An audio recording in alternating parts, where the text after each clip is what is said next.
কি রাগ করলা? কে রাগ করছো তোমরা কি? শোনো, একটা কথা বলি। ওই যে নাসিরুদ্দিন পাটোয়ারি আছে না ছেলেটা, সে প্রায়ই বলতো মারো আমাকে, মারো আমাকে, ওরা মারবে। এখন এই যে ডায়লগটা সে সবসময় দিত, হবিগঞ্জে কিন্তু ঘটনাটা তাই হয়ে গেছে। অর্থাৎ আমাদের গ্রাম্য ভাষায়, কুমিল্লার ভাষায় মুসলিম ভাইয়ের বউ প্রায় একটা কথা বলে, আশ্বিনে রান্দে ভাত কার্তিকে খায়, যেই বর মাঙ্গে ওই বর পায়। অর্থাৎ এখানে বর মানে হচ্ছে যেটা আপনি আশা করবেন।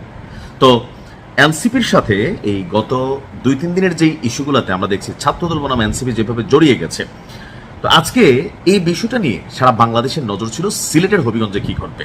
তো সেখানে স্বাভাবিকভাবে দলের যারা মূল ক্যারেক্টার, একসময়ের যিনি মূল ক্যারেক্টার ছিলেন সার্জিস, তিনি তো আসলে অলরেডি মাইর খেয়ে ফেলছেন। তার বক্তব্য বাঁশ দিয়া রড দিয়া যেই পরিমাণ মারছে ওদেরকে, শুধু দাগ পড়ে নাই, সম্ভবত রড 2 নাম্বার হইতে পারে। যাই হোক, নাসিরুদ্দিন পাটোয়ারিকে অনেক মারছে, কারণ সে মির্জা আব্বাসের সাথে নির্বাচনের সময় মির্জা আব্বাস সাহেব বলছিলেন নাসির পাটোয়ারি তার একটা মাইর দিয়ে আমরা, আমার কর্মীরা তার গায়ে হাত তুলুক আর সে আর একটু ভাইরাল হোক, সিম্পিতি নিয়ে নির্বাচনে পাশ করুক। তবে সেই মাইরটা খাইলেও বাঁশ রড টড এগুলো ভাই নির্মম, এগুলো উচিত না। যাই হোক, এখন আজকে আমাদের যারা মূল খেলোয়াড়, হাসনাত আব্দুল্লাহ, নাহিদ, তারপর হচ্ছে আরো কে জানি একজন গেল, আক্তাররা আমি দেখে নাই। তো যখন তারা হবিগঞ্জে যাবে, আজকে এখানে একটা বড় বিক্ষোভ সমাবেশ কিন্তু হওয়ার কথা ছিল, কিন্তু আইন শৃঙ্খলা বাহিনী তারা তাদের দায়িত্ব পালন করছেন। এখন পুলিশকে নিয়ে যারা এনসিপির সমর্থক প্রচুর গালাগালি করতেছেন, আমি দেখলাম কমেন্টে, ভাই পুলিশের কাজ করতেছে। এখন পুলিশ যদি ধরেন আজকে এখানে এরকম 144 ধারা না দিত, তাহলে কি হতো? সারা বাংলাদেশ থেকে এনসিপির যে নেতাকর্মী অনেকে আছেন তারা ওইখানে যাইতো, ছাত্রদলের নেতাকর্মীরা তারাও একত্রিত হইতো, হাসনাত যাইতো, একটা স্লোগান দিত, অথবা ছাত্রদলের পক্ষ থেকে একটা স্লোগান হইতো, তারপর মারামারি পিটাপিটি, তারপর বলতো এই দেশে কোনো আইন শৃঙ্খলা বাহিনী নেই, পুলিশ বসে তামাশা দেখছে। সার্জিস যেমন বলছিল যে পুলিশ বসে তামাশা দেখছে, তো তোমরা মারামারি করবে, প্রত্যেক ক্ষেত্রে কি পুলিশের কি ঠেকা লাগছে ভাই যে আজ এরা বিষয় মাইক খাওয়ার, চাকরি হারানোর? কারণ এখন তো এটাই হবে, কারণ দুইটা দলই তো সরকারের সাথে লেয়াজো ভিত্তিক কানেক্টেড। আর আজকে যখন আমাদের এমপি হাসনাত আব্দুল্লাহ গেল, তো বরাবরই যেটা হয় বাংলাদেশে, এখন এটা নিয়ে পজিটিভ একটা আলোচনা আছে, নেগেটিভ একটা আলোচনা আছে। পজিটিভ হচ্ছে যে পুলিশের এই ভূমিকাটা, যে বেশ কয়েকটা স্পটে ব্যারিকেড দেওয়া হয়েছিল, হাসনাত আব্দুল্লাহ এবং নাহিদের গাড়িবহর আটকে দেওয়া হয়েছিল যেন তারা ওইদিকে না যায়। তো তারপরও ধাপে ধাপে ধাপে ধাপে তারা 4টা আপনার যে পুলিশি বাধা সেটাকে অতিক্রম করছে। এটা পুলিশ কেন করছে, এটার ব্যাখ্যাটা আমি যতটুকু বুঝি যে আজকে এখানে একটা রণক্ষেত্র তৈরি হইতে পারে, আর সেইটাই যেন না হয় সেই কারণে আইন শৃঙ্খলা বাহিনী সর্বোচ্চ অবস্থান কিন্তু নিয়েছে। আজকে আবার দেখছি ধস্তাধস্তি হয়েছে, মানে পুলিশ আপনার যথেষ্ট ধৈর্য দেখাইছে। আমার কাছে মনে হয়েছে আর কি, পুলিশরা আবার যেভাবে আজকে ধাক্কা দিল নাসির পাটোয়ারি সহ অনেকেই, কারণ তাদেরকে তো গ্রেপ্তার করা যাবে না, তারা এখন সরকারের লোক, সরকারের না মানে সরকারের মেইন স্টেক হোল্ডার। তো যাই হোক, তো হাসনাত আব্দুল্লাহ আমি দেখলাম যে একদম পিঠের ওদিকে হাত দিয়া, হ্যাঁ মানে সামনের দিকে, সিনাটা তো চওড়া কুমিল্লার পোলা, তো সে সামনের দিকে যাচ্ছে।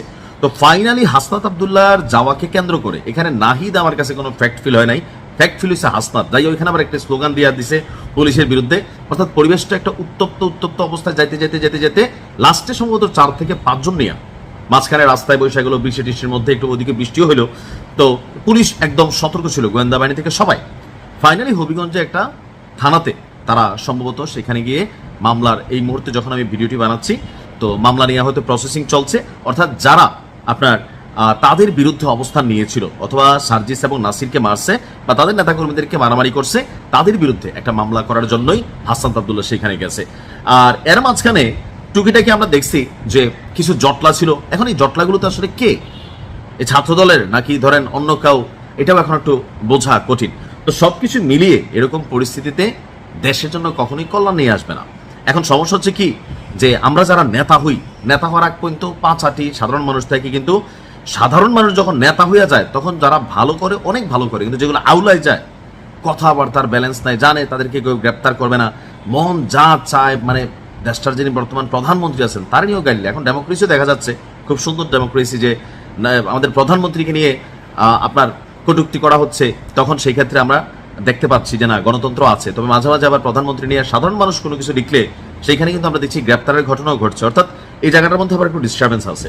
আর নেগেটিভ দিক হচ্ছে, যেটা আমি বলছিলাম পজিটিভ দিক হচ্ছে পুলিশের ভূমিকা এই জায়গাটায়, আর নেগেটিভ দিক হচ্ছে এখানে ধরুন সরকার হিসেবে বিএনপির উপর একটু নেগেটিভ ক্রেডিট আপনার দিতেই পারে। যেমন হাসনাত আব্দুল্লাহ পুলিশকে বলছিল যে যদি আপনি বিএনপির লোক হিসেবে কাজ করেন তাহলে পোশাকটা খুলে ফেলেন, দলীয় এজেন্ডা বাস্তবায়ন করেন, অর্থাৎ এই কথাগুলো বলার সুযোগ হয়েছে পুলিশ তাদের গাড়ি বহর আটকে দিয়েছিল দেখা।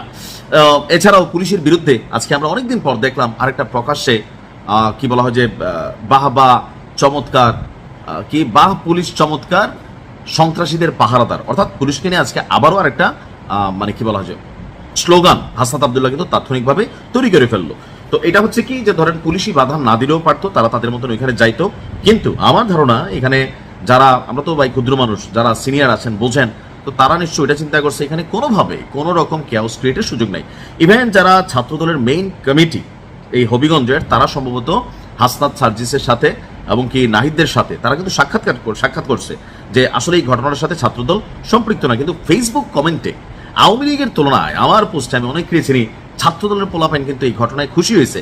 আমার ধারণা খুশিটা কেন হয়েছে, কারণ এরা প্রতিনিয়ত, এখন তো আর আওয়ামী লীগ নাই, তো এখন করবে কি জনাব তারেক রহমানের দেশ থেকে পাঠ করে দিবে, মানে লন্ডন পাঠাই দিবে, এরকম নানান বক্তব্য একদম বিএনপির কবর টবর রচিত করে ফেলবে। তো এগুলো যখন বলে যারা দল করে তাদের তো গায়ে লাগে, এটা খুব সিম্পল।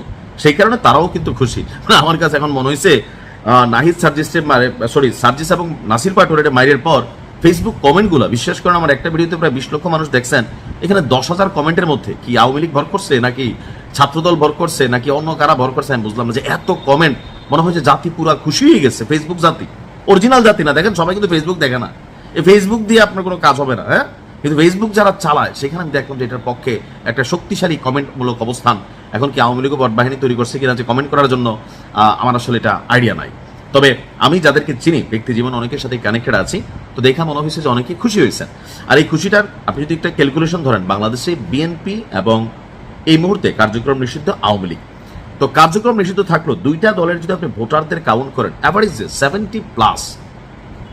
to 80% ভোটার কিন্তু এই দুইটা দলের, আর বাকি 20%টা হচ্ছে বাকিদের, অন্যান্য সবগুলো দল মিলে। তো সেই পারসেপশন থেকে আপনার ফেসবুকে যখন কমেন্ট হয়, আমি একটা ক্যালকুলেশন করছি যে সম্ভবত বিএনপি এবং আওয়ামী লীগ দুই পক্ষই আমার কমেন্টের মধ্যে আইসা সার্জিসরে এবং নাসির পাটোয়ারির বিরুদ্ধে যেই ঘটনা ঘটছে সেটার জন্য তারা খুশি হইতেছেন। কিন্তু এত খুশি হয়ে লাভ নাই, এত খুশি হয়ে কিচ্ছু হবে না। যাই হোক, আমি মনে করি রাজনীতি আছে, রাজনীতি থাকবে, কিন্তু কোনো ধরনের মারামারিতে জড়ানো, এই যেমন একটা ছেলের চোখ নাকি গেছেই গা, সার্জিসের বক্তব্য ডাক্তাররা বরাদ দিয়ে বলছে, তো এই মানুষগুলো তো আর চোখ ফিরা পাবেন, এরকম অনেক জীবন গেছে গা ভাই, অনেকে মালটাল কামাই ফেলছেন, এদেরকে আর জীবনটা নষ্ট করা লাভ নাই। এসব আজাইরা বিষয় নিয়ে আন্দোলন করে ডাক দিয়ে। হ্যাঁ, ভালো থাকুন, আসসালামু আলাইকুম।